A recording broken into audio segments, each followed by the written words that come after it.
दृष्टि निर्मल हो तो संसार भी सुंदर है। जीवन सूत्र। दुनिया जैसी है हमें वैसी नहीं दिखती, बल्कि जैसी हमारी दृष्टि होती है वैसी दिखती है। चेतना के अलग अलग स्तरों पर ज्ञान अलग अलग होता है। चेतना के एक विशेष स्तर पर पहुंचने पर आप अनसूय बन जाते हैं। अनसूय का अर्थ है जो दोष न देखता हो।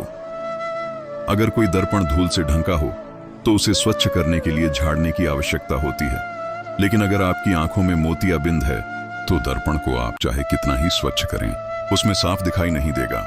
इसके लिए आपको सबसे पहले अपनी आंखों का इलाज कराना होगा, फिर आप पाएंगे कि शीशा तो पहले से ही स्वच्छ है। कुछ लोगों की मनोस्थिति ऐसी होती है कि वे उसमें भी कोई ना कोई खोट निकाल लेंगे। ऐसा मन कभी भी पवित्र ज्ञान को प्राप्त नहीं कर पाता है। वे दुनिया की सबसे अच्छी स्थितियों में भी दोष ढूंढ लेते हैं।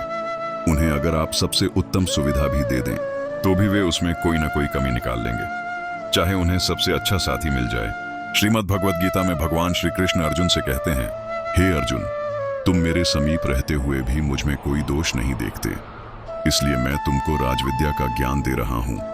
तुम अनसूय हो। दूर से बड़े बड़े गड्ढे भी नहीं दिखते, पर पास आकर एक सपाट धरातल में भी छेद हों तो नजर आ जाते हैं। यदि आपकी दृष्टि छेद पर ही है तो आप दृश्य की विशालता को नहीं देख पाएंगे। यदि आप अनसूय नहीं हैं तो आप में ज्ञान विकसित नहीं होगा, और ऐसी स्थिति में ज्ञान देना भी निरर्थक है।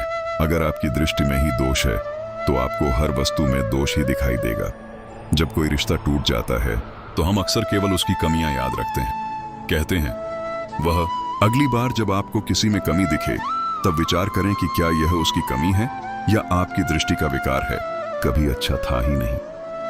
लेकिन क्या यह सच है, या फिर उस क्षण हमारी दृष्टि असूया, दोष देखने वाली हो गई है?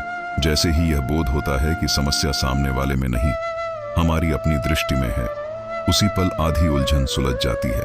यदि आपकी दृष्टि धुंधली है तो आप यह नहीं कहते कि मेरी दृष्टि धुंधली है, बल्कि यह कहने लगते हैं कि यह दुनिया ही धुंधली है। इसका एक और उदाहरण लेते हैं। कल्पना कीजिए कोई व्यक्ति आपके घर में प्रवेश कर रहा है। बाहर हवा चल रही है, इसलिए आपने द्वार बंद कर दिया, लेकिन वह सोचता है कि आपने उसे आते देखकर द्वार बंद किया है। यही है दृष्टि की अशुद्धता, यही असूया है। आज अधिकांश लोग इसी दृष्टिकोण से जीते हैं। आज समाज में शिकायत और आलोचना इतनी आम हो गई है कि प्रशंसा भी अब बनावटी लगने लगी है। पर यदि भीतर ज्ञान जगाना है तो दृष्टि को निर्मल करना होगा। जीवन में ज्ञान तभी उतरता है जब दृष्टि दोषों से परे हो जाती है। दोष देखना सहज है, लेकिन दिव्यता देखना ही साधना है। अनसूया दृष्टि केवल दूसरों को सम्मान देने की कला ही नहीं, बल्कि आत्मा को स्वच्छ रखने का मार्ग भी है। इसलिए अगली बार जब आपको किसी में कमी दिखे तब अवश्य विचार कीजिएगा कि क्या यह उसकी कमी है या आपकी दृष्टि का विकार है।